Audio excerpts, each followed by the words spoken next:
Muy buenas tardes para todos desde el monasterio de Trece en Grecia. Es para nosotros una vez más motivo de mucha alegría volver a estar en comunicación en línea con todos ustedes. En esta oportunidad estamos emitiendo desde al pie del Monte Olimpo en Grecia. Nos encontramos en exteriores, en el medio de la naturaleza. No estamos emitiendo desde un estudio ni desde un salón. Gracias a los prodigios de la tecnología, que de la misma forma que el dinero, por ejemplo, la tecnología no es algo ni bueno ni malo, depende cómo la usemos. En esta oportunidad, para nosotros, nos da el servicio de poder comunicarnos a través de la web radio con todos los amigos, los hermanos gnósticos de muchos países. Veo acá en el programa de la web radio que hay amigos y hermanos gnósticos de Brasil, de Grecia, de Uruguay, de Alemania, de España, de Italia, de Estados Unidos y de Suiza. Para todos ustedes, entonces, reciban nuestro cariñoso saludo y el anhelo del bienestar en todos los sentidos de la vida para todas las personas que hoy nos damos cita en este espacio de la vida, en este espacio en este momento del espacio-tiempo, para compartir hoy un tema más, una conferencia más en relación a la doctrina y a la enseñanza gnóstica. En el día de hoy, nuestro tema va a consistir, como ustedes bien saben, porque así se promocionó, sobre el venerable maestro Laxmi, el restaurador, su obra, su vida, su misión, algunas de sus existencias anteriores. Es evidente que en un espacio de una hora es casi imposible tocar este tema con la amplitud que tiene, pero vamos a hacer un súper esfuerzo, no humano, sino intuitivo.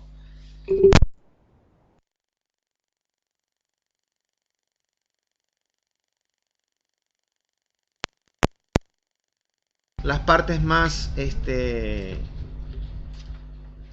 tomar las partes más, digamos, importantes de la vida de este maestro, de la obra, de la misión que él realizó en la última venida con el cuerpo físico colombiano.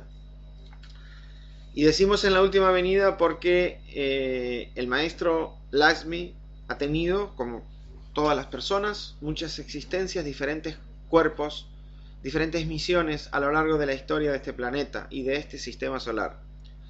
Tenemos que decir en principio que si nos referimos al maestro como la parte interna, Laxmi es una de las tres fuerzas primarias que vienen con la creación del sistema solar.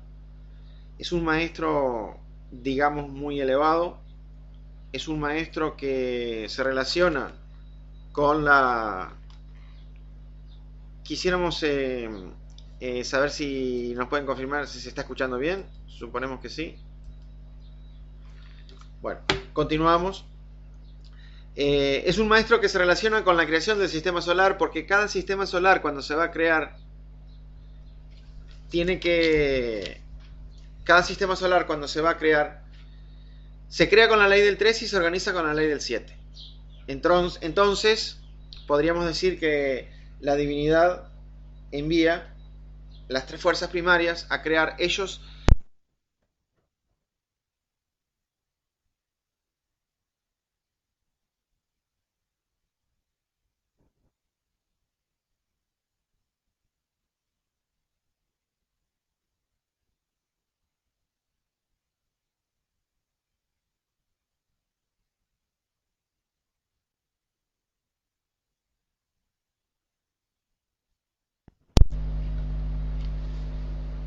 Queremos saber, ahora sí se tiene que estar escuchando, en este momento se retoma el audio, así que ahora vamos a continuar. Era un problema con el micrófono. Así que ahora vamos a continuar, era un problemita con el micrófono. Bueno, estábamos diciendo que Sí, era un problemita con el micrófono. Estábamos diciendo que cuando el sistema solar se va a crear, en el caso nuestro, las jerarquías envían la acción de las tres fuerzas primarias, que en nuestro caso fue Sarasvati en representación del Padre, Lakshmi en representación del Hijo, y Parvati en representación del Espíritu Santo.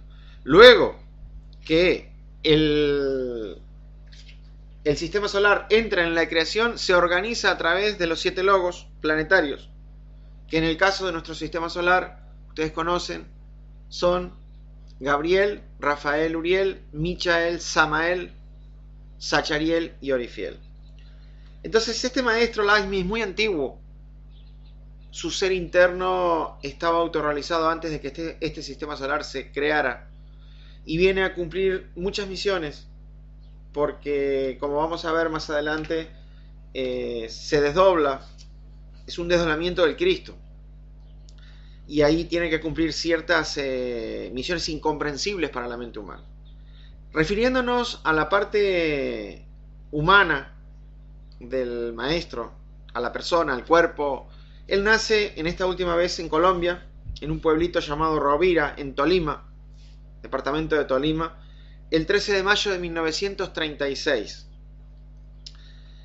Pierde a su mamá por razones de la vida cuando era muy chiquito, cuando tenía 1 año, y se empieza a crecer con su papá.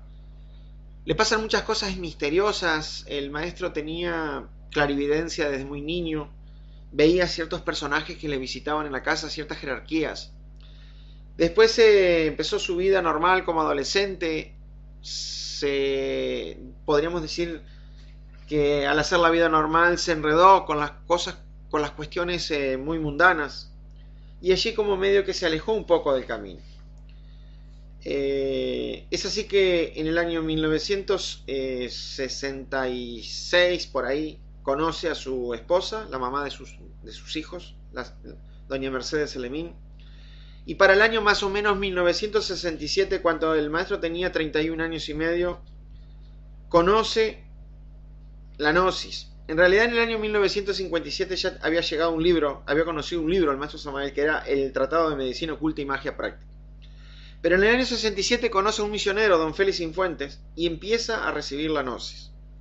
Contaba el maestro que cuando él empieza lo que podría llamarse la primera cámara, él se encontraba muy lejos del lugar donde el instructor le daba la primera cámara, y necesitaba caminar 9 horas a pie para llegar a donde le daban la primera cámara. Allí iba con su esposa y con su primera hija, ya de brazos, muy, muy pequeñita. Caminaban 9 horas, recibían la primera cámara, se volvían y hacían noche en el intermedio, en una casa de conocidos. Entregaba la clase que había recibido esa noche, se la daba a la familia donde se quedaba a dormir. O sea, ya fue misionero desde que recibía la primera cámara, llevaba eso en la sangre, y luego seguía camino hacia su casa. En esas condiciones recibió la primera cámara de mucho sacrificio, y el 11 de noviembre de 1969 el venerable maestro Lakshmi es consagrado a la segunda cámara, miembro de segunda cámara. Luego sigue todo el proceso normal de un estudiante gnóstico. El maestro se hace misionero local, va al Sumum Supremum Santuarium, se hace misionero nacional, hace misión por todo Colombia, hasta que en un momento los maestros del Sumum lo designan como misionero internacional. El maestro hace una gira por varios países de Latinoamérica en el año más o menos 1975. Y él explicaba que eso fue un plan de la Logia Blanca para dejar una huella por donde más tarde se iría a meter para el proceso de la restauración de las instituciones gnósticas en misión encomendada por el venerable maestro Samael. El maestro Samael lo envía a Argentina, a Buenos Aires, en el año 1976, con un misionero guatemalteco y otro hermano más, que abrir el monasterio Cutumí en Argentina.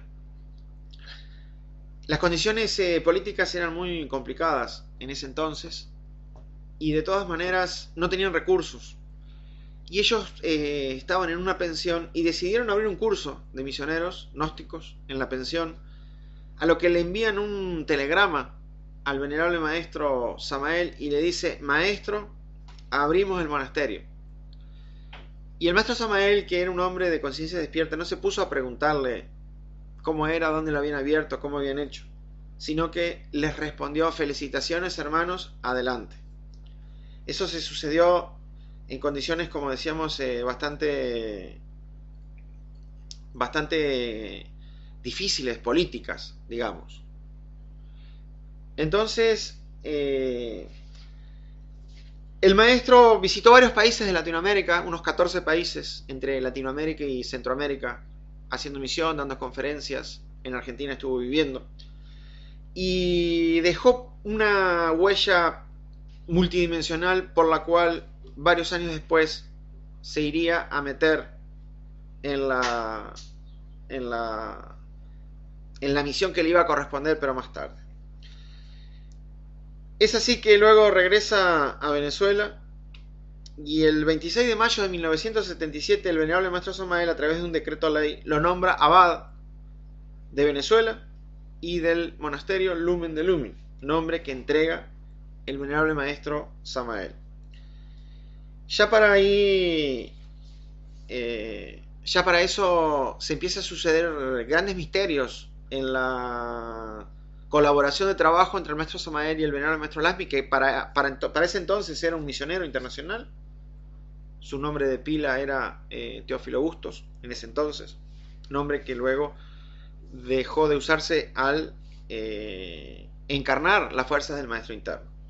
Bueno, lo interesante es que el maestro Lasmi nos contaba que el Lumen de Lumen como monasterio era un monasterio que había existido 12.000 años antes en el Tíbet, y el abad era el mismo maestro Lasmi, que había existido, después se trasladó a la China, a Egipto, después pasó a los Alpes suizos, de la China a la India, de la India a Egipto, de Egipto a Grecia, de Grecia a los Alpes suizos, de los Alpes suizos a Latinoamérica, tomando allí 3 expresiones en México, Perú y luego ahora en este momento en Venezuela. Es súper interesante darse cuenta que el venerable maestro Samael sabía que el maestro Lasmi había sido el abad del Lumen de Lumine hace 12.000 años atrás.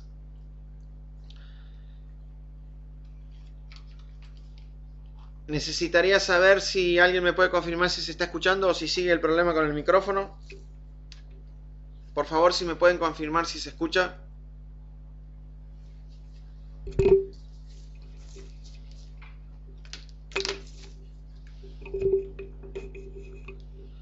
Si se escucha, bueno, entonces continuamos. Si se escucha, continuamos. Muchas gracias. Un segundito, por favor. Un segundito. Claro, F5 se escucha.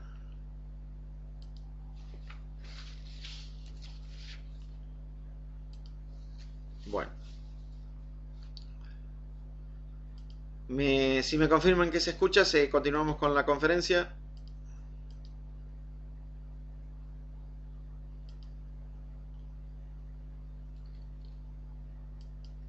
Ok, continuamos entonces. Dice que se está escuchando. Ok. Estábamos diciendo que el venerable maestro Lasmi nos había explicado que el monasterio había tomado diferentes cuerpos físicos en diferentes países, como habíamos explicado. Se trasladó desde el Tíbet. Allí hace 12.000 años, al pie del monte Everest, el monasterio se llamaba Istis. Luego pasó a la China, a la India, a Egipto, a Grecia, a los Alpes suizos, a México, a Perú y luego a Venezuela. Y lo interesante es que el maestro Samael se dio cuenta cuando vio al entonces misionero internacional Teófilo Bustos que era el cuerpo físico del maestro Lasmi y que además había sido abad hacía 12.000 años del monasterio en el Tíbet. Recuerdo una oportunidad, ya que compartimos 15 años con el maestro Lasmi físicamente. Recuerdo una oportunidad que él nos contaba que en esa existencia en el Tíbet el maestro vivió 90 años en condiciones muy duras mucho frío, en una caverna, al pie de la nieve, siempre frío. 90 años los discípulos le llevaban la comida y el maestro se dedicaba ahí a las tareas del monasterio. Recuerdo que en esa oportunidad nos encontrábamos en un lugar de Venezuela con un clima cálido y él decía, mi Dios me dio en esta oportunidad la oportunidad de vivir en un clima cálido, pero cuando estuve en el Tíbet, en esa existencia, fueron 90 años viviendo en condiciones de muchísimo frío. Es así que se inaugura el monasterio Lumen de Lumine el 3 de mayo de 1981 y continúa la misión. El maestro tenía algunas indicaciones secretas, tenía algunas cosas de cómo, algunas misiones que tenía que cumplir. Y lo interesante del caso es que en ese punto donde se consiguieron los terrenos para el Lumen, se sucede un fenómeno muy extraño, por decirlo de alguna manera. Allí hay una salida a la estratosfera desde el planeta Tierra sin necesidad de tener que orbitar. Hay un punto, un agujero hacia afuera, donde la ley de gravedad no actúa. Esos son 2 o 3 puntos en el planeta. Hay uno en Cabo Cañaveral, en Houston, Estados Unidos, que es de donde hacen los lanzamientos de los cohetes y los satélites. Hay un punto en Inglaterra, otro en la Antártida y ese en Venezuela.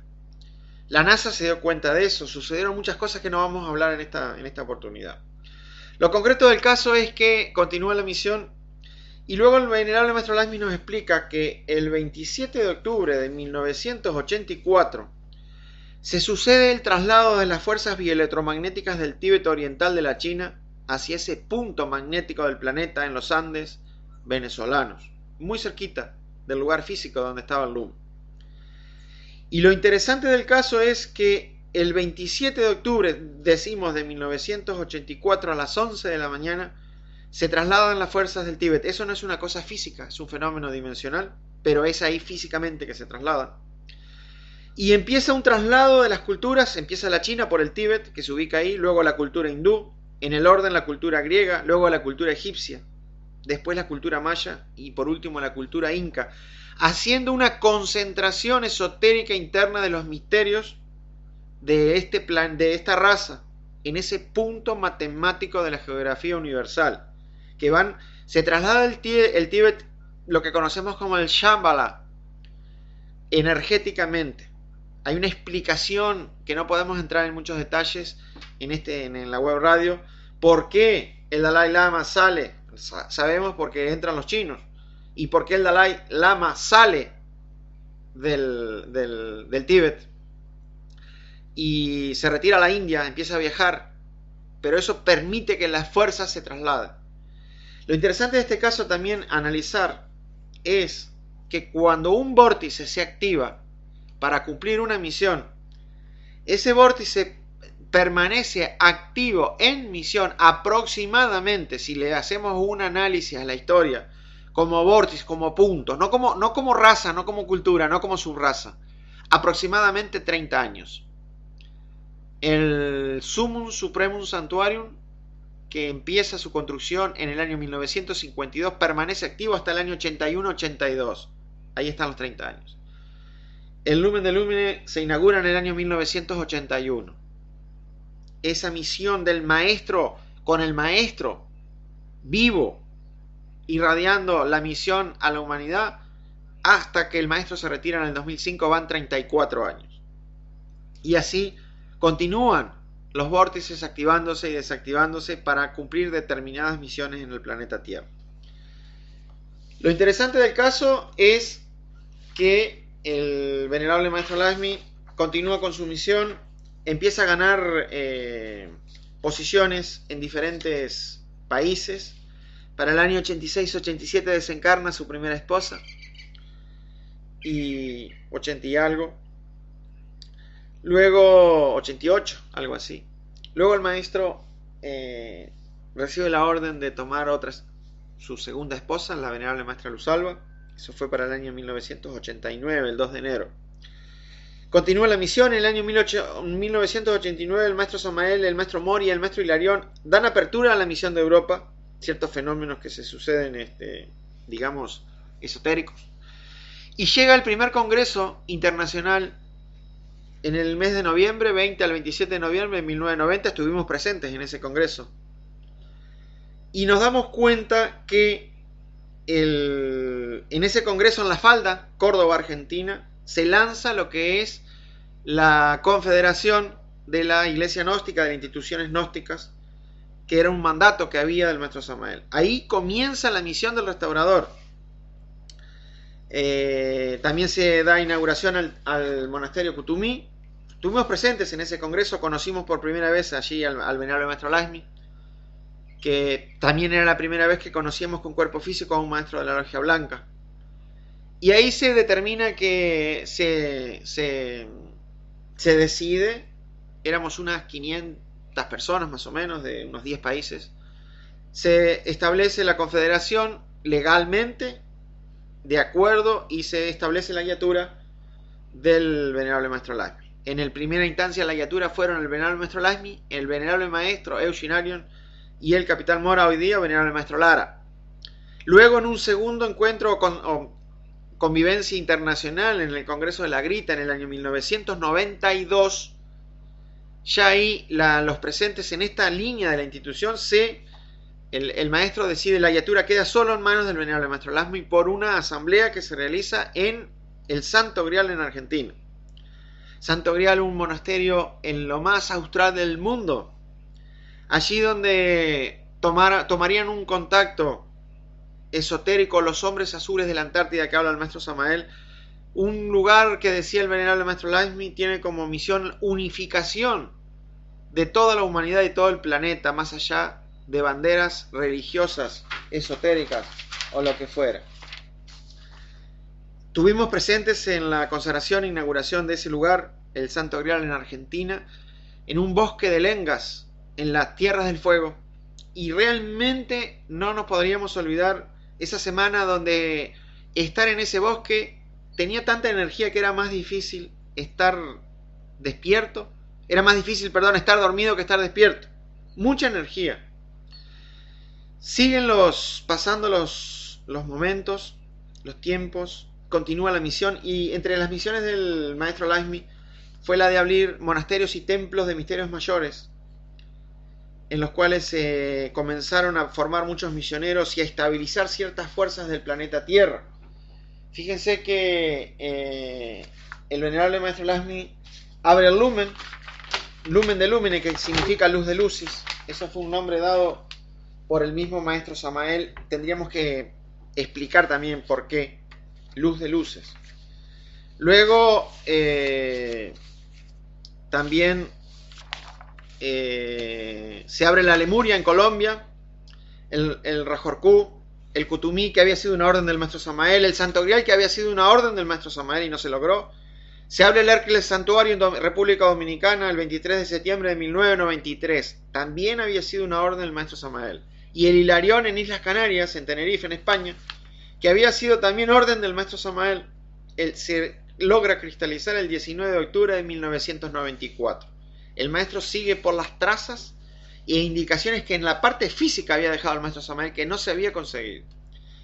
Y luego llega la apertura del monasterio y templo en Uruguay, el Quetzalcóatl, que se consagra el 19 de noviembre de 1994, que fue, ahí estuvimos presentes, nos tocó dirigir eso. Nos pasaron muchas cosas, muchas historias, que no vienen al caso hoy porque se nos cayó, tuvimos que hacerlo 2 o 3 veces. Pero lo que sí quiero relatar hoy en compartir con todos ustedes, es que los templos anteriores que nombramos, todos habían sido trazados por el maestro Samael.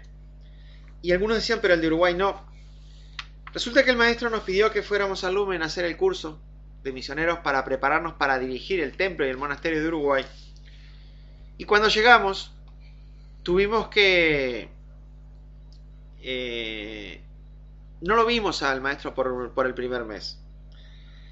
Cuando lo vimos por primera vez, conversamos un poco. Y el maestro nos dijo, bueno, miren, les quiero contar algo. Hace un tiempo yo llegué al Uruguay, a Montevideo, en una experiencia astral. Iba con otro maestro. Pasamos de Montevideo hacia el este, unos 120 kilómetros.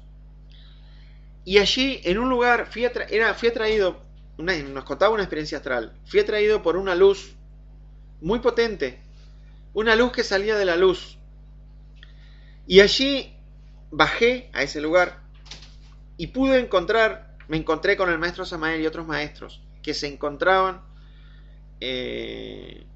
estabilizando un punto de fuerza en un lugar del Uruguay a unos 120 kilómetros al este de Montevideo. Era la señal que daba el maestro Samael para la apertura de un centro de luz en ese país, en una experiencia interna que nos contaba el venerable maestro Laxmi. Luego eso cristalizó en el físico, como todos sabemos, con las mismas circunstancias con las que se había indicado primero en la parte interna.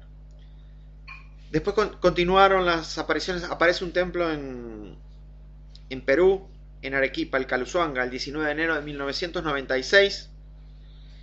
En Brasil, el Moria, en Campo Grande, 19 de mayo de 1997, estuvimos presentes en esa convivencia. El Sanacumará, el 11 de noviembre de 1999 en Ecuador, también estuvimos presentes en esa convivencia. Para aparecer luego el número 11, el Samael Aumbeor en México, 27 de octubre del 2000. Allí también estuvimos acompañando al maestro en el congreso. Y por último, en vida del maestro aparece el monasterio Xochipilli, el 27 de octubre del 2004, cerca de Santa Cruz de la Sierra, en Santa Cruz, Bolivia. En vida del maestro, cuando él se retira, el 23 de julio del año 2005, a las 4:40 de la tarde, hora venezolana, eran 12 los templos, los monasterios, eran 12, conformando un número mágico. Bueno, continuando con la vida de este enigmático ser, él se dedica a hacer misión en muchas áreas. Trabaja por la niñez desamparada, abriendo 2 orfanatos, uno en Venezuela y otro en Colombia, el Samael Aumbeor y el Quechua en Pandirá. Ayuda con la caridad universal a los pobres, fundando el ICU. Empieza a dar cursos para catecismo gnóstico para madres, cursos de medicina, cursos de teurgia, cursos de misioneros, cursos de todas las áreas en las que se desarrolla la enseñanza gnóstica. Da apertura a ciertos lugares mágicos de la naturaleza consagrados a la medicina. Y sigue avanzando en su... además de hacer misión hacia afuera, sigue avanzando en su proceso iniciático hacia adentro. Es así que el 19 de mayo del año 1995 recibimos una carta unas semanas antes que algo iba a pasar en el Lumen. Pero el maestro no daba muchas explicaciones. Un poco por curiosidad, un poco por intuición. Estábamos en Uruguay en ese momento, 5 personas del Uruguay decidimos viajar a Venezuela a ver qué iba a pasar. Y en una pequeña convivencia de unas 200 personas, estábamos el 19 de mayo, el maestro entregó allí la joya sexta del dragón amarillo y explicó los misterios de los maestros Sarasvati, Laxmi y Parvati en lo que tiene que ver con la escuela, el colegio, la escuela, la iglesia y el colegio. Y recuerdo que se encontraba dando la conferencia cuando eran más o menos las 11 menos 5 de la mañana. Y el maestro empezó como a dirigir una práctica sin decir, bueno, vamos a hacer una práctica. Simplemente siguió hablando, pero ya con un tono de palabra de mucha armonía, mucha inspiración, hasta poético. Y ahí se sucedió un fenómeno del cual fuimos testigos unas 200 personas, en la cual el venerable maestro Laxmi encarnó el Sunyata, o sea, el vacío iluminador, la gran realidad. Y no solo eso, sino que nos metió a las 200 personas que estábamos ahí, más o menos 250, también en el Sunyata, experimentando todos nosotros el vacío iluminador. Fue una experiencia muy rara, muy emotiva y muy sencilla, porque pasaron de eso unos 20 años y si yo tuviera que explicar qué sentíamos, no era nada muy fantástico ni muy especial. Podríamos decir, para explicarlo un poco con palabras, sentíamos que el todo era nada y que la nada era el todo, algo así era lo que sentíamos, algo muy simple, como que nos fundíamos en el todo, pero a su vez ese todo era tan simple que se reducía a la nada. Y el maestro nos explicó que él hacía muchos años que tenía la capacidad de experimentar el Sunyata, pero en esa fecha, 19 de mayo de 1995, le dieron la capacidad de no solo experimentarlo él, sino podérselo transmitir a las demás personas. Y eso fue lo que sucedió ese día en el Lumen de Lúmenes, en el pequeño salón, en el chiquito, que todavía no estaba agrandado, ante unas 200, 250 personas como mucho, porque no hubo muchos anuncios para cuando eso. Prosigue el proceso del maestro, se hace el congreso del año 1995 en La Grita, allí estuvimos también como testigos presenciales de la misión del maestro, suceden allí muchas cosas de organización. Y ya para el año 1996, en la Semana Santa, el maestro da otro paso adelante en su proceso espiritual y encarna una cosa que en el Oriente llaman el Sumbarú, que es una octava del mismo Sunyata. Continuando con los procesos del maestro, llega el año 1997 y allí se sucede algo ya trascendental en la vida del venerable maestro Lakshmi, ya que el 2 de febrero a las 10:25 de la mañana encarna en ciertos fenómenos misteriosos para los cuales nos da mucha explicación, podríamos decir, el átomo del Cristo Cosmos. Pero como el maestro estaba muy relacionado con el divino daimón del planeta, y allí hay un encuentro entre las fuerzas de arriba y las fuerzas de abajo, entre las fuerzas del Cristo de luz y el divino daimón, se suceden entonces ciertos fenómenos también muy difíciles de poder explicar en una conferencia abierta por la radio. Pero allí se determina entonces ciertos aspectos importantísimos de la vida del venerable maestro Lakshmi. Si a alguien de repente no le interesa escuchar todo esto, no hay ninguna obligación de que esté escuchando. O sea, simplemente apaga la radio y ya está. O se va. El 4 de febrero de 1997 se sucede. 2 de febrero es el proceso del maestro. Y el 4 de febrero de 1997 se sucede el primer ingreso a la era de Acuario de personas humanas. Y acá se necesita una pequeña explicación. Porque el planeta entra en la era de Acuario el 4 de febrero de 1962, dice el venerable maestro Samael Aún Beor, entre las 2 y 3 de la tarde. Pero entra el planeta, no entran los humanos. Y el maestro nos explicaba que el 4 de febrero, después, mucho después, porque cuando sucedían las cosas nunca nos daba explicaciones. El 4 de febrero entran el primer contingente de personas humanas que estabilizan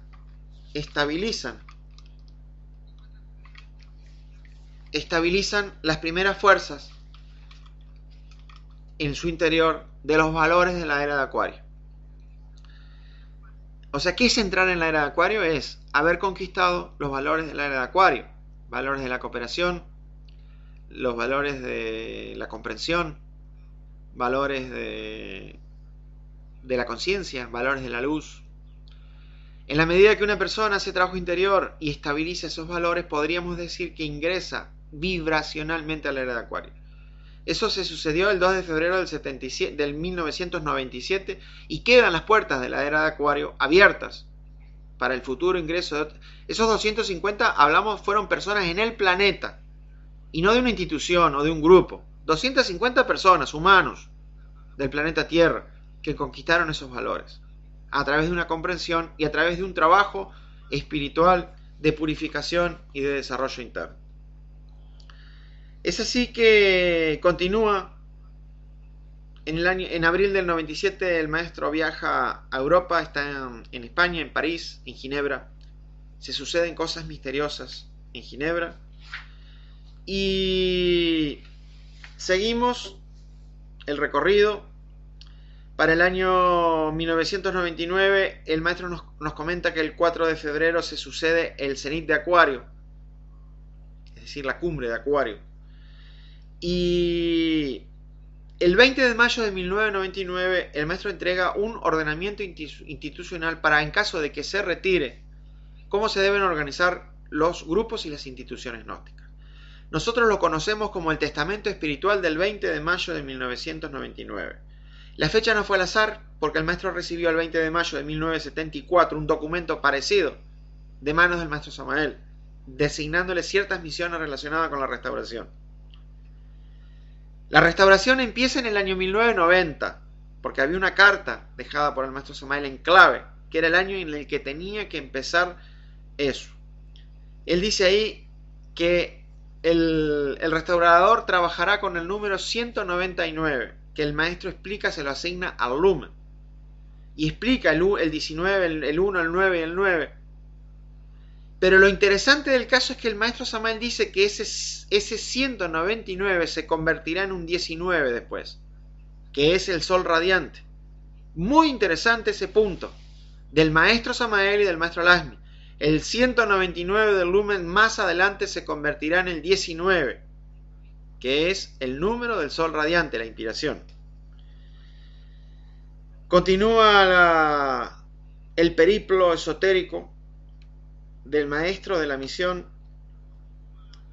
Una de las misiones, ya dijimos, fue la apertura de los monasterios. Otra misión fue la entrega de las joyas del dragón amarillo, que era una misión que estaba asignada a otra persona, pero falló.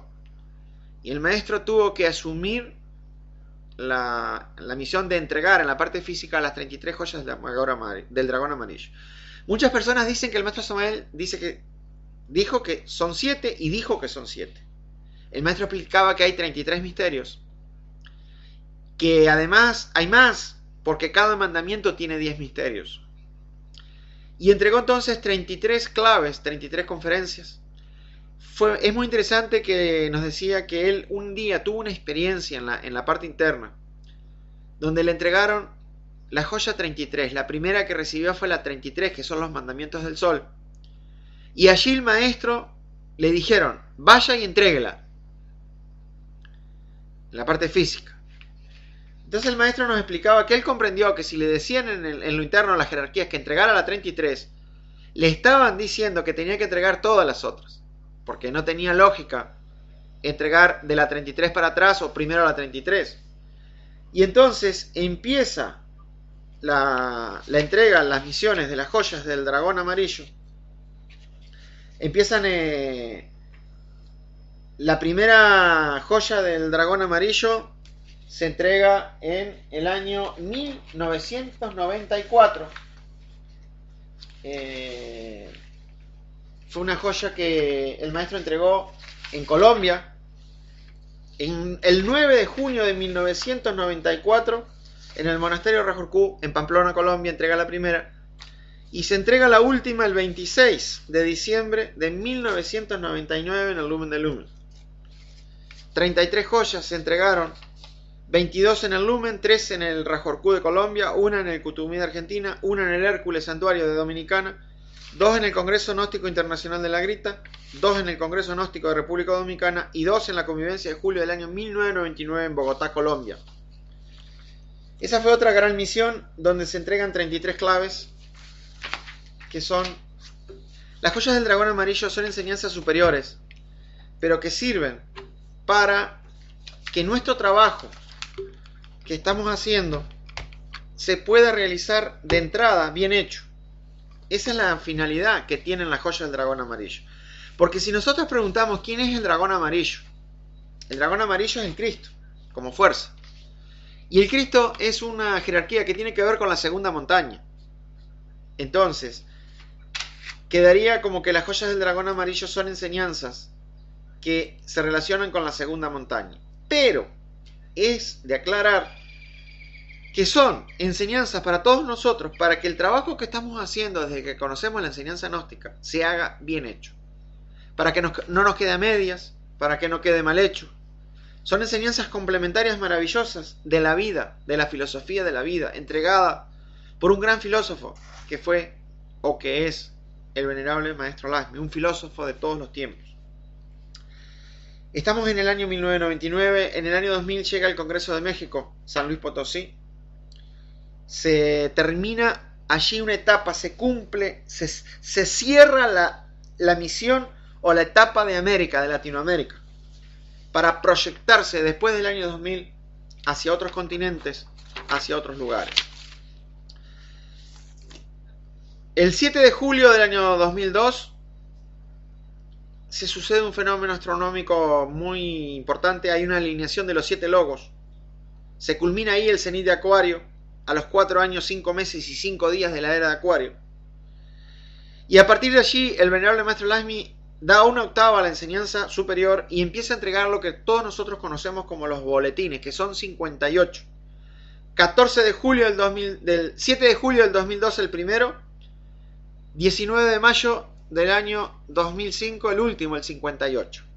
Hay un nuevo final que se llama A mi heredad, que le pidieron al maestro que escribiera algo para cuando ya no estuviera, que muchos dicen que es el boletín 59, pero el maestro entrega 58. Nos llamó mucho la atención que, haciendo ya misión en Europa, estando en Francia, un día viajamos a un encuentro con 2 hermanas que estaban viviendo en Holanda, en Ámsterdam. Y paseando en Ámsterdam, hablando de la gnosis, de esoterismo, paseando por las calles de Ámsterdam, entramos en un lugar donde venden diamantes y nos llamaron allí para una demostración. Un vendedor, varias personas nos llevaron a un cuarto especial, blindado, y empezaron a sacar diamantes. El señor decía, bueno, acá hay un diamante de tantos quilates, este de tanto, vale tanto. Y fue mostrando cada vez más perfectos hasta que llegó al diamante más perfecto posible que puede tallar con la maquinaria humana que hay en este momento. Y dijo, bueno, miren, este es el más caro, es el más perfecto. Tiene 58 caras. Inmediatamente nuestra mente viajó a los 58 boletines como máxima expresión de la perfección de una enseñanza. Los boletines son la cámara hermética. Los boletines tienen enseñanzas codificadas. Hay boletines que pueden ser para una sola persona, para 2, para un grupo. Están en códigos, por eso es la cámara hermética. El que rompe los códigos entra a la cámara hermética, que a la cámara hermética se entra por el corazón. Los boletines están relacionados con la joya del dragón amarillo, están relacionados con los mandamientos, que también son 33. Están relacionados con el tarot, está relacionado con la cábala, está relacionado con la Biblia. Está relacionado con la astrología, astronomía y el altísimo esoterismo. Altísimo esoterismo. Ya nos encontramos en el año 2002. Continúa la misión, continúa. El maestro a partir del año 97 ya empieza a tener problemas de salud porque empiezan ciertos intercambios energéticos que no vamos a entrar en detalle en esta audición radial. Los estudiantes avanzados de la gnosis saben a qué me refiero. Empieza a padecer diferentes enfermedades de todo tipo.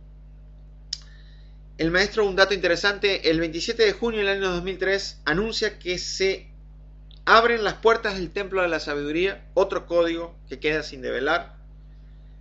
A nosotros nos transportamos inmediatamente. Templo de la Sabiduría, la diosa de la sabiduría es Atenea. Templo de Atenea es el Partenón en Grecia. Un poquito después, unos meses después, ya nos encontrábamos posicionados en Grecia en la misión de este país. El 8 de agosto del año 2013 sucede el tercer juicio a la humanidad, de los cuales nos hablaba el maestro. Primero fue en agosto del 97, el segundo fue en agosto del 99 y el tercero fue el 8 de agosto del 2003, un día como hoy, un 8 de agosto. También 8 de agosto, entre el 8 y el 15 fue el segundo.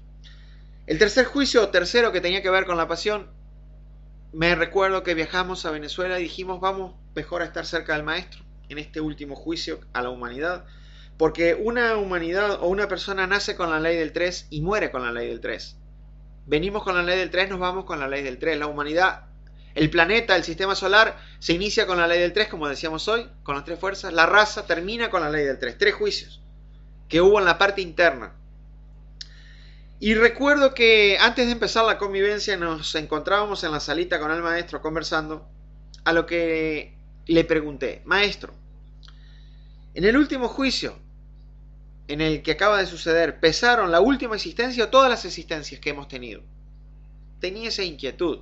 El maestro me miró y me dijo, ni lo uno ni lo otro. ¿Cómo? No entiendo. Pesaron valores. ¿Cómo valores? Y recuerdo que me miró fijamente y me dijo: Daniel. En ese momento, en centésimas de segundo, yo pensé, el maestro sabe que mi nombre no es Daniel, ¿por qué me dice Daniel? Y le dije: Ricardo. Y me dijo: Daniel. De vuelta: Ricardo, es lo mismo. A ese momento ya me di cuenta que el maestro no era que se estaba equivocando, estaba haciendo por algo. Y me miró fijo, como cuando, con los ojos como cuando cuando se le sacan rayos X a una persona. Y en ese momento, no sé cómo lo hizo el maestro, pero me hizo sentir cómo fue el juicio. Fue menos de un segundo. Y sentí qué le pasaba a cada persona en el momento del juicio. Centésimas de segundo, milésimas de segundo.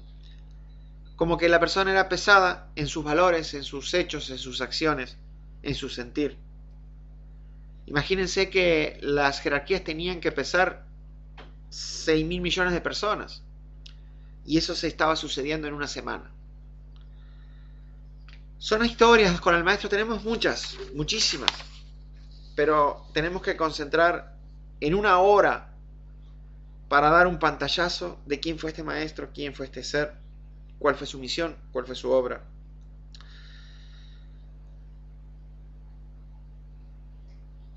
Sigue el proceso, el maestro avanza, la misión avanza, se sigue avanzando en Europa.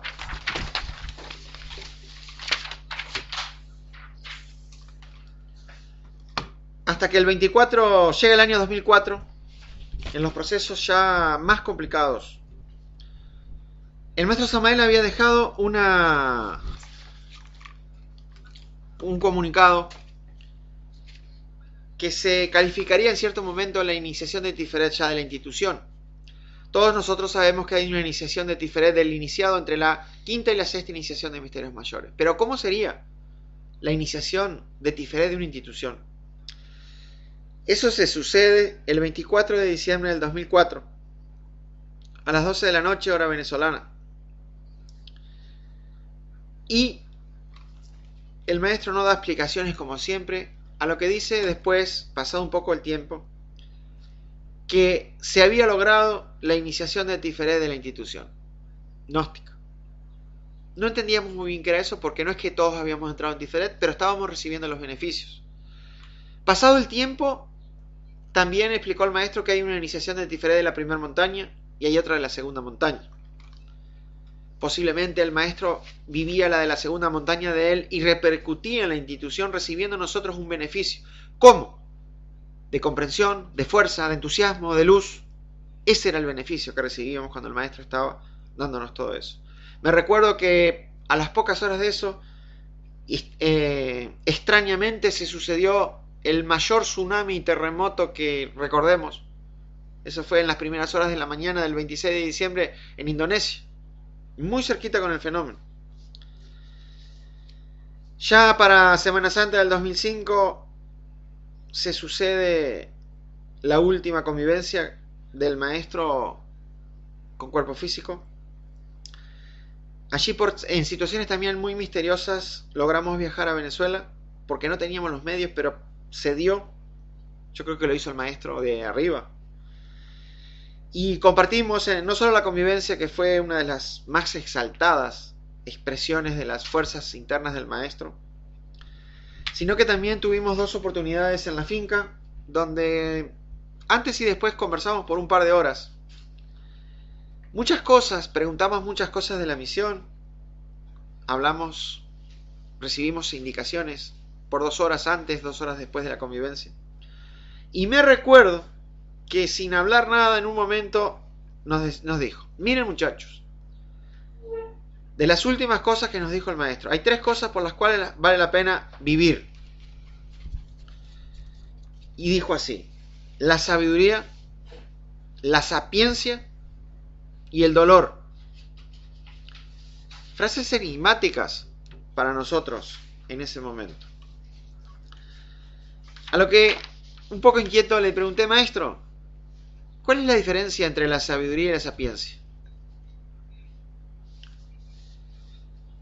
Y el maestro me contestó: mira, La sabiduría viene de arriba, la sapiencia viene de abajo. La sabiduría es del Cristo, la sapiencia es del divino Daimón. La sapiencia tiene el origen de las cosas. Y me puso un ejemplo. Por ejemplo, si nosotros tenemos un árbol de manzana, la sabiduría, bueno, es que es un fruto que sirve para comer, por ejemplo, que es verde. Pero la sapiencia contiene toda la historia de la manzana, desde que se puso la semilla, desde que se regó, creció el arbolito, hasta que un día dio el fruto, la comió, para qué sirve, qué instrumentos tiene, qué hace. Esa es la sapiencia del fenómeno. A lo que le pregunté, maestro, y entonces el dolor, ¿qué tiene que hacer ahí? Y él me dijo, el dolor es lo que une la sapiencia con la sabiduría.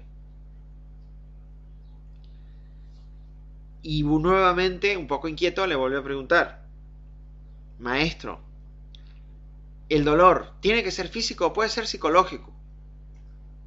Y me miró como entre riéndose, como diciendo, pobrecito, algo así, comprendí ahí en el momento intuitivamente. Y él me dijo, no, en un momento donde se van a unir en el fondo de uno, el dolor es físico, tiene que ser físico. Y ahí nos hacía acordar los dolores supremos del Maestro Jesús cuando ya estaba encarnando las supremas verdades del universo, o los mismos dolores del Maestro Samael antes de retirarse, o del mismo Maestro Laxmi cuando ya cae enfermo más seriamente, por un proceso, no por karma, y entra en un ayuno de 52 días sin agua y sin comer para dejar su cuerpo físico.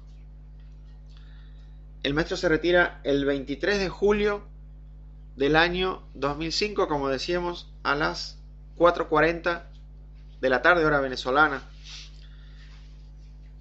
Hay muchas cosas que en un programa de radio abierto no se pueden decir, no se pueden hablar, son cosas ya más profundas. Pero hay algunos milagros. Se termina todo eso el 27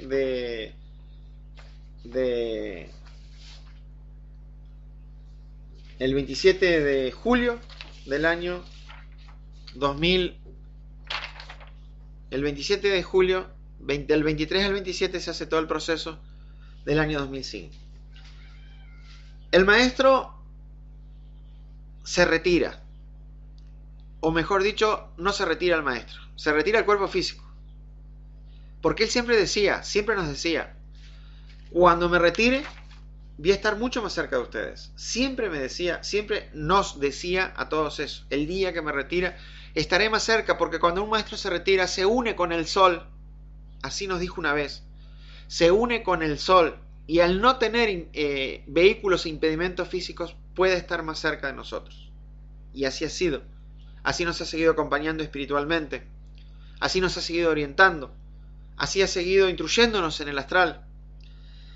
El maestro tuvo algunas existencias notables, porque son almas, todas las almas grandes, cada vez que toman un cuerpo físico, por poco, por mucho que hago, casi siempre sobresalen. El maestro fue el maestro Wu en la China, Inslu en Egipto, fue un discípulo de Hermes también en Egipto. Sabemos que en Grecia fue Sócrates, el gran filósofo de la Grecia de oro. Acompañó a los discípulos, al Maestro Jesús como uno de los 12 discípulos, como uno de los 12 apóstoles. Es decir, él recordaba esa vida, esa existencia. Incluso nos narraba aspectos de la vida del Maestro Jesús como persona. Fue luego un presbítero español, Fray Bartolomé de las Casas, que viajó con Colón o con los conquistadores a Latinoamérica, haciendo ingreso en la República Dominicana. Estuvo en el estrecho del Río de la Plata, frente a las costas de Uruguay. Fue un indio mexicano, Arturo Soler, y en la última existencia fue un general de Bolívar en las campañas libertadoras, el mariscal Antonio José de Sucre. Una vez le preguntamos al maestro Samael por las campañas libertadoras y él nos dijo que era un plan de la Logia Blanca, en el cual la Logia Blanca envió 7 bodhisattvas de maestros a hacer la cruzada libertadora. Esa cruzada se repite ahora en otra octava, es la cruzada de la libertad del espíritu, y los mismos generales vuelven, pero ya para formar el Ejército de Salvación Mundial. Quisiera un poco finalizar esta conferencia en la cual a grandes trancos, a grandes líneas, hemos hablado de un alma grande, del restaurador, hemos hablado de un maestro muy exaltado que cumplió muchas misiones. Entonces queríamos un poco, hablamos de las misiones de la Joya del Dragón Amarillo, de los monasterios, de la restauración. La restauración de la iglesia, de la institución, para restaurar una institución primero uno se tiene que restaurar a sí mismo. El día que uno se restaura a sí mismo, que se une consigo mismo, puede unir a las personas afuera. Eso lo hizo el maestro. Cristalizó varios lugares consagrados a la medicina y a la curación. Impulsó la construcción de 2 orfanatos para trabajar por la niñez desamparada y por la filantropía con el Instituto de la Caridad Universal. Al pie de todos estos lugares formó comunidades gnósticas, comunidades también en el campo, comunidades agrícolas. Dio cursos de agricultura, de una nueva agricultura, la agricultura de la era de Acuario. Escribió muchos libros, entre libros que escribió, conferencias transcriptas. Contamos 89 obras de esoterismo. La labor el primer libro que recordamos era un pequeño librito llamado Cúrese usted mismo. Después apareció el libro Luz en las tinieblas, y de ahí en más muchos libros con mucha enseñanza, aclarando la obra del avatar del maestro Samael. A partir del 7 de julio del año 2002 entregó los boletines, que ya fue una nueva octava. Ahora vamos a explicar eso para terminar la conferencia. La octava en la que entra el viaje de la institución y del pueblo gnóstico del mundo a partir del 7 de julio del año 2002. Le correspondió llevar a cabo la incomprensible misión del divino Daimón, o sea, el iniciador de los iniciados, y por ende cumplir la misión del Moisés del planeta, que siempre fue el mismo. Moisés ha venido 3 veces en este planeta. Vino en la Lemuria al final, en la final de la Atlántida y al final de esta raza. Porque Moisés no es un nombre, Moisés es un grado en el cual se une. Es el grado del Logos cuando se une el Cristo cósmico con el divino Daimón en el trabajo de Hércules número 11. Cuando se encarna al Keter, se encarna ahí el arcángel. Ya sé, me van a decir que eso es en el segundo trabajo de Hércules, en el cielo de Mercurio. Pero el arcángel es el arca que permite navegar sobre las aguas. Ese es el Moisés salvado de las aguas. Es un grado esotérico del Logos, convirtiéndose en un Sabaoth. Ese es el Moisés. Ese es Sabaoth, y lo pueden encontrar esto que les estoy diciendo en la Pista y Sofía del maestro Samael de Velada. Si se le entrega la misión de hacer un planeta, se convierte en un Logos planetario. Si no, el Sabaoth queda con el grado de Sabaoth. O sea, todos Logos planetarios es un Sabaoth, pero todo Sabaoth no es un Logos planetario. Ese es el Moisés del planeta. Y como les decía, para cumplir todas estas misiones el maestro estaba permanentemente dando cursos de todo tipo, convivencias, escribiendo libros, dando cursos de instructores, misioneros, personal de segunda cámara, de tercera cámara, de damas, de madres, de catecismo, de asoprovida, de juventudes, de ecología, de medicina, de teurgia, de agricultura. Realmente un instructor de la humanidad, así lo tenemos que llamar, un instructor de la humanidad, el venerable Maestro Life. Y para cerrar la conferencia y dar paso a todas las preguntas que ustedes quieran hacer, decíamos que el 7 de julio del año 2002 ha sido una fecha muy importante porque se entra en una nueva octava de trabajo. Entramos en la octava de lo que es la cámara hermética. Entonces, haciendo una simple cuenta de las octavas y de las notas musicales, si nosotros le damos al 7 de julio del año 2002 la nota Do, y después damos una nota por año, nos vamos a dar cuenta que el Do, Re, Mi, Fa, Sol, La, Si de la primera octava termina en el año 2008. El 7 de julio del 2008 se da el Si de la primera octava. Para todos nosotros que estamos en una nueva institución, la Asociación Cultural Gnóstica Samael Life Internacional, que nace el 27 de junio del año 2008. Ahí, justito, donde se daba el último punto, la última nota de la primera octava. Para nosotros, estoy hablando para nosotros como institución, ahí cambiamos de octava. Entramos en otra frecuencia, en otra sintonía, en otra vibración y en otra modalidad de trabajo.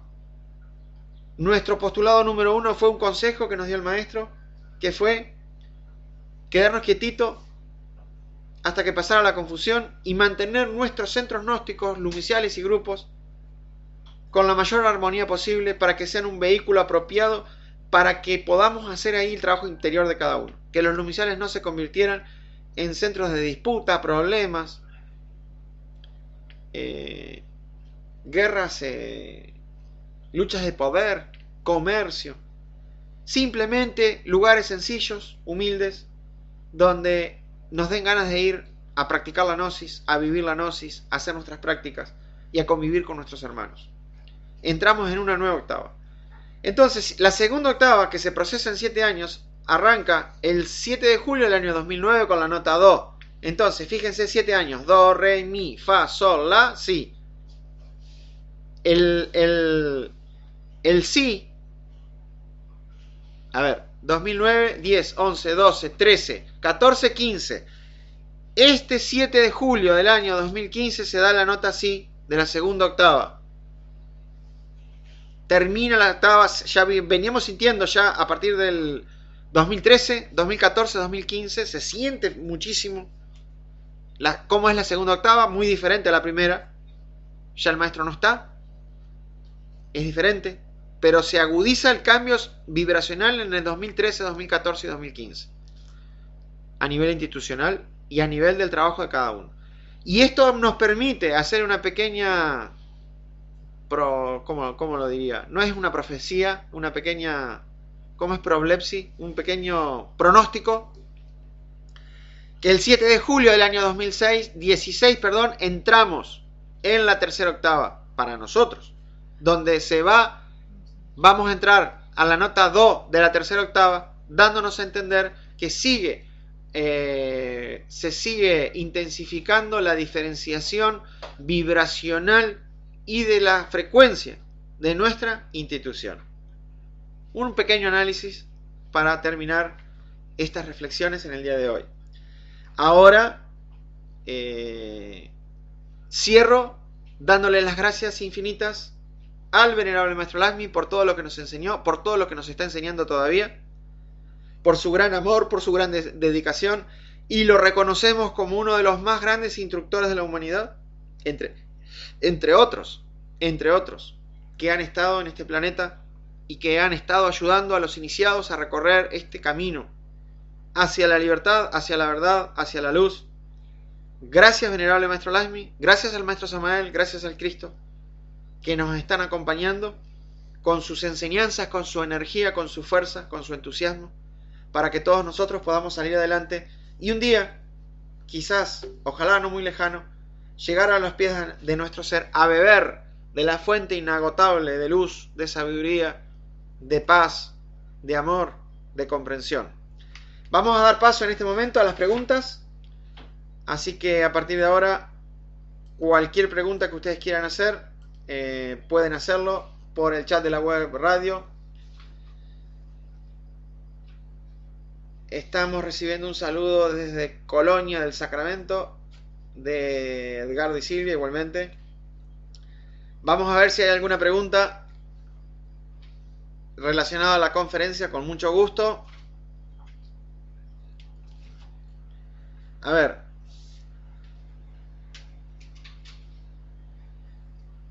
Dice de Uruguay, entre la actividad de ayer en el monasterio y sus palabras, volvemos a renovar fuerzas. Muchas gracias, Paysandú. Un saludo a todos los hermanos de Paysandú, de los dos lumiciales de Paysandú. Muchos saludos. Vamos a ver si hay alguna pregunta de la conferencia. Estamos esperando. Vemos que hay 50 computadoras de más de 10 países. Hoy se eligió un sábado para hacer la web radio que tiene que ver con la fecha 8 del 8 del 8. Claro, usted, Luis, va por buen camino, está despertando. 8 del 8 del 8. Es un día relacionado con la ley. Y la ley tiene, además de Anubis y sus 42 Gs, la ley tiene un gran legislador, un gran juez, un gran legislador, que es el mismo divino Daimón. Por eso él aparece con una balanza. Ese es el gran legislador. Él fue el que dirigió internamente los 3 juicios. Un 8 de agosto. Hoy es un día relacionado con el maestro de una u otra forma. 8 del 8 del 8.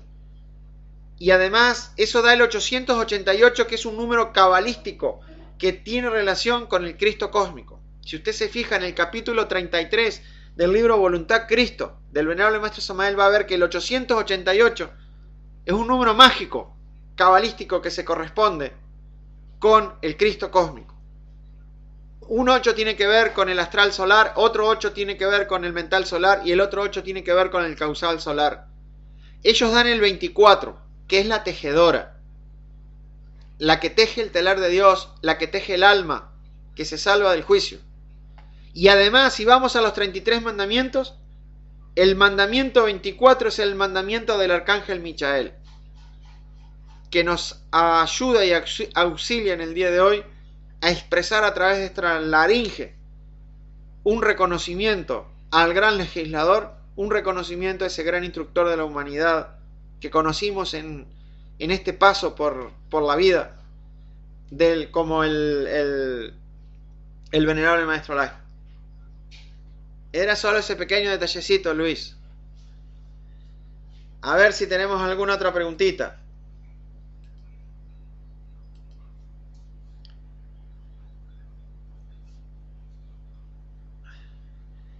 A ver, esta viene de Badajoz, entre España y Portugal. Y por supuesto que la tiene que hacer pues un español. Dice: maestro, ¿por qué otros maestros de otras instituciones gnósticas no reconocen al maestro Lázmi como maestro? ¿Acaso no se reconocen entre ellos en lo interno? Porque cada maestro, o mejor dicho, cada bodhisattva y cada maestro tienen diferentes grados. Eso es, me viene a la memoria una frase de la de los textos sagrados gnósticos de segunda cámara que dice: hay estrellas y estrellas, grados y grados. Hay estrellas y estrellas, hay grados y grados. ¿Ve? Entonces, los grados de conciencia y de despertar y de iniciación son todos diferentes. Y siempre ha pasado así. ¿Cuántas personas no reconocieron al maestro Samael? ¿O cuántas personas no han reconocido al mismo Cristo? Entonces es apenas normal que surja un maestro, y siempre va a haber 3 clases de personas: los que le reconocen porque tienen la conciencia para hacerlo y se convierten en sus discípulos, los que les da lo mismo, ni les va ni les viene, ni fu ni fa, y los que no solo no lo reconocen, sino que además les da rabia, les da envidia, les da ira, y lo combaten siempre y se declaran sus enemigos. Ellos. Siempre va a haber 3 clases de personas ante un maestro. Esa es la respuesta exacta para Juan Manuel de Badajoz, cerquita de Portugal. Hay una pregunta que viene, no sé si es de Marília o si es de Campo Grande do Sul, Brasil. Dice: maestro, sobre el dolor en la vida, la humanidad no quiere dolor, por eso busca el dinero, las comunidades, ¿cierto? Nosotros, estudiantes gnósticos, ¿cómo aprender a llevar el dolor para unir la sapiencia a la sabiduría? Al dolor del alma, que habla sobre eso. Bueno, mira, te voy a explicar. Esa es la pregunta. No, yo entendí. Está bárbaro el portuñol. La respuesta exacta, presta atención. Colóquese en tercer estado de conciencia que le voy a contestar exactamente. Es así, mira. El dolor es inherente. El dolor y el sufrimiento son inherentes al ser humano. En la medida que una persona toma cuerpo físico, va a sufrir, siempre. Pero hay 2 clases de dolor, o 2 clases de martirio, o 2 clases Joinville, Santa Catarina. Hay 2 clases de dolor, o 2 clases de martirio, o 2 clases de sufrimiento, o 2 clases de cruz. Está la cruz del sufrimiento y está la cruz de la redención. Cuando la persona carga o la cruz del sufrimiento o la cruz de la redención, siempre sufre. Pero en la humanidad, Raimundo y todo el mundo, cargan la cruz del sufrimiento y sufren tamásicamente. Por eso buscan el placer, para evitar el dolor.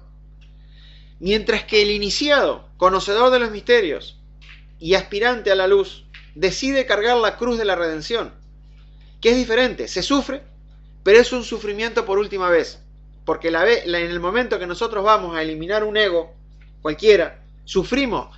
En la eliminación y en la muerte del ego hay dolor, ¿ve? Pero entonces, el dolor, si se logra eliminar el ego, es por última vez.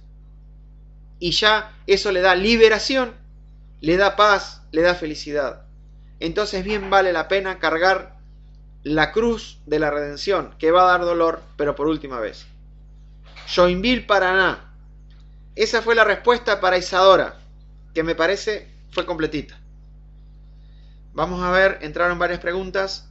Viene de Uruguay, del Lumicial Michael. Dice, entonces el maestro Michael tiene relación con la justicia, ya que también tiene la balanza. Claro, tiene relación, pero no es que sea un juez del karma, ni que tenga relación con Anubis, pero tiene relación, porque si no, no tendría la balanza. Pero tiene la balanza, pero no es la misma balanza que tiene el daimón. Son diferentes, porque miden diferentes cosas. Vamos a ver una de Paysandú. Dice, maestro, gracias. La obra del maestro Laxmi se le llama restauración de la institución en los momentos actuales. ¿Cómo se llama el momento por el que pasa el pueblo? En este momento el pueblo está podríamos decir, mira, no quiero usar una palabra que después se malentienda, pero voy a usar una palabra que usó un día el maestro Laxmi ante 10 personas. Yo no estaba, pero hay testigos. Y él dijo, habrá que hacer la restauración. Es algo así. No estamos diciendo que sea eso. El maestro dijo eso. La restauración. El viaje continúa. Entra en estos momentos en nuevas octavas, como lo hemos explicado. Cambia la frecuencia. Y para nosotros sostener el cambio de frecuencia, hay que usar todas las herramientas, todos los métodos y ponernos muy serios y de verdad en el trabajo. Se terminó el tiempo de mariposear, se terminó el tiempo de a ver qué voy a hacer, se terminó el tiempo de hacer ¿cómo se dice? Justificaciones. Vamos a un trabajo serio que va a dar resultados, vamos a una cosecha, tenemos las herramientas, tenemos la fuerza, tenemos la armonía en nuestros grupos y en los nupciales, que es lo más valioso que tenemos, eso es lo más valioso. Bueno, un saludo a Anita Koning desde la Toscana, Italia. Muchísimas gracias igualmente. Las estamos esperando a los hermanos de Italia para la convivencia del mes de agosto acá en Grecia, en el Olimpo, en el avión 13. Empezamos el 24 a las 9 de la mañana. A los hermanos que están llegando de Europa, Italia, España, Alemania, Grecia y otros países. Vamos a ver. De Paysandú, sobre los valores de sabiduría que tuvo que transferir el maestro Samael a su momia. ¿Se dio igual con el maestro Laxmi? Sí, igualito. Pero eso es un proceso que son los últimos 8 años del trabajo. Y es muy complicado para explicar eso por la radio. Bastante profundo, es un tema de tercera cámara para arriba. Pero sí, fue el mismo proceso. Es un proceso que se da a través del cuerpo etérico, en la cuarta dimensión. El maestro Samael lo explica con unas partículas, las conciencias del átomo que se llaman los hachín, que viajan por la cuarta dimensión y hacen el traspaso. En el caso del maestro Laxmi, traspasó la sabiduría del último cuerpo al ese cuerpo inmemorable que tiene el maestro Laxmi, que estaba en Egipto. Lo estoy haciendo medio entreverado a propósito.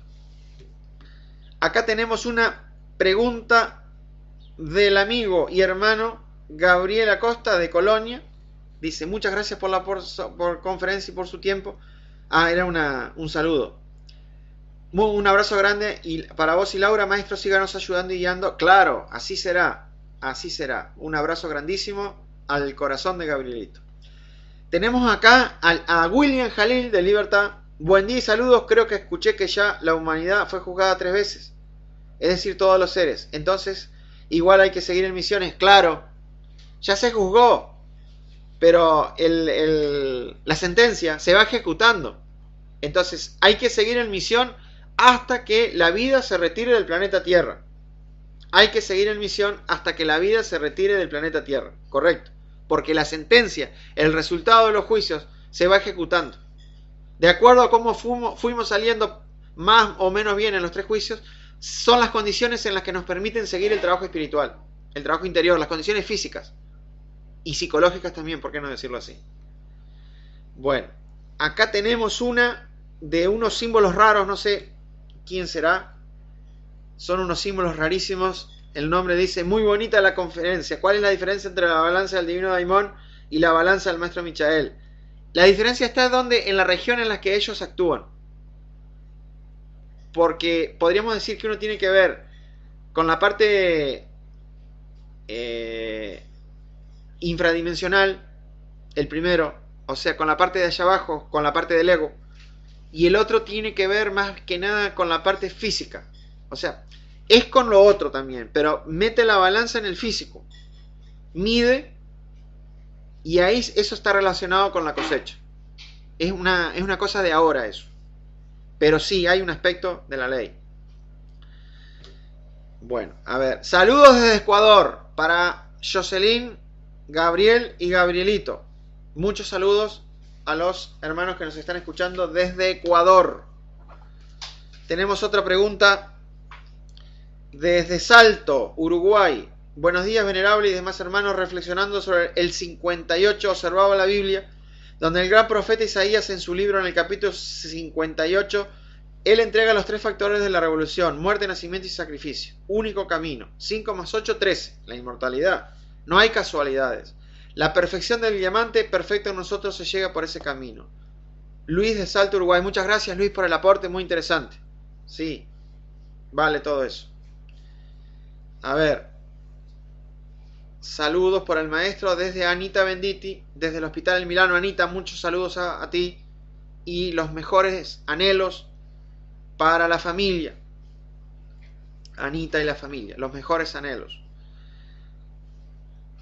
¿Cuál es la cámara hermética en este momento? Preguntan desde Paysandú. La cámara hermética en este momento es un átomo en el corazón de cada persona, que le puede dar la comprensión para entender los misterios que están ocultos en todos, que están a la vista, pero están en códigos. Siempre en la cámara hermética tiene que haber un maestro y un discípulo, y la cámara hermética se sucede. La cámara hermética no tiene hora, no tiene día, no tiene grupo. Se sucede con 1, con 2, con 10 o con 100, a cualquier hora y a cualquier momento. Por eso hay que estar atento, hay que estar en estado de alerta percepción, porque al momento menos pensado viene la enseñanza de la cámara hermética, que siempre es en códigos, siempre es en el lenguaje de la conciencia. Es un átomo en el corazón. Esa es la cámara hermética. Dice Charles de Blumenau, director misional del Brasil. Un gran abrazo para Charles y su familia y todos los misioneros y hermanos del Brasil. Saludos especiales a usted y a Laura. Gracias a ustedes, a Karin, a la familia y a todos los hermanos del Brasil. Hemos encontrado en el Brasil un material humano muy maravilloso. Estamos de parabienes. Hermanos misioneros antiguos que están llevando adelante la misión en el Brasil. Muchas gracias a Fátima de Italia. Dice Luis de Brasil: si en la misma época del Maestro Jesús el Cristo, después de unos años, ha sido necesario que el Maestro Pablo de Tarso Hilarión hiciera un movimiento para rescatar y unir a los cristianos, por lógica ahora pasa lo mismo. ¿Es así? Sí, pero la misión que cumplió Pablo de Tarso entre los cristianos, discípulos o sea, los que quedaron discípulos del Maestro Jesús, la misión parecida en esta época la cumplió el Maestro Lasmi. Por eso al Maestro Lasmi se le dice el restaurador, y por eso el restaurador de la época de Jesús fue el Maestro Hilarión Pablo de Tarso. Es la misión correspondiente. Lo mismo que hizo Pablo de Tarso en la época de Jesús, lo hizo el Maestro Lasmi en esta época. Dice: ¿cómo se llamaría el periodo que está pasando el pueblo gnóstico ahora? Fue lo que ya dijimos.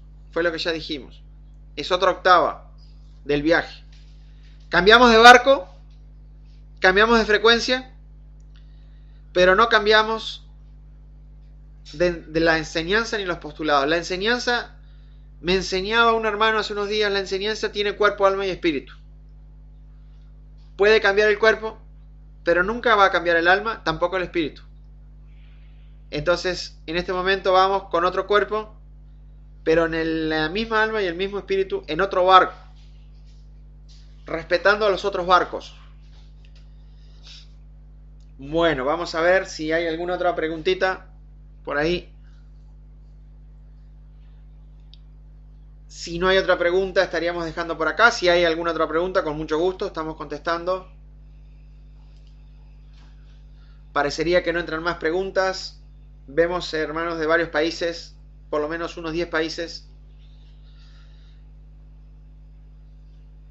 Damos un minutito más. Si no hay más preguntas, a ver, Brasil.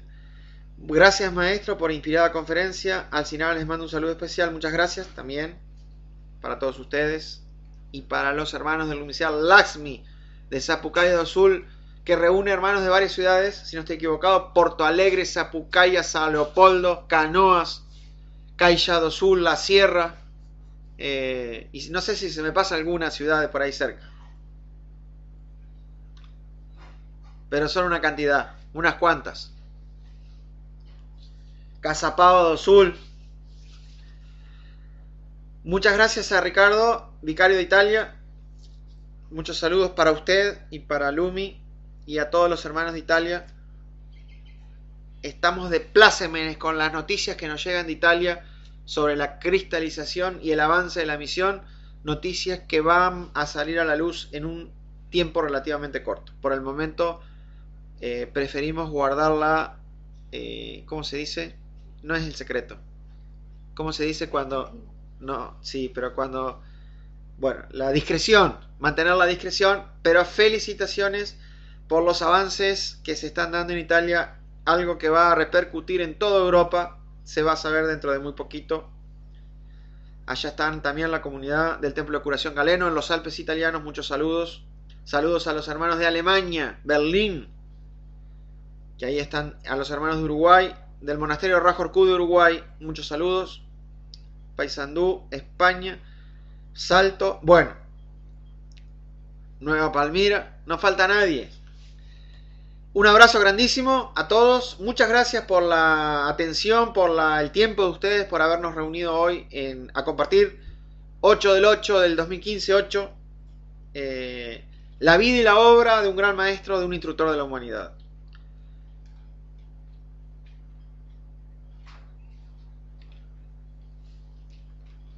Me despido entonces con el anhelo de que tengan un buen día, en armonía, en comprensión, en conciencia, que las bendiciones del Altísimo y de los maestros de la Venerable Logia Blanca lleguen a través del Mahatma Shakti del universo, del aura del universo, a todos nosotros, para en un solo corazón, en una sola mente y en un solo sentir, sigamos adelante en la lucha por la obra espiritual de cada uno de nosotros y también de la difusión de este mensaje a la humanidad.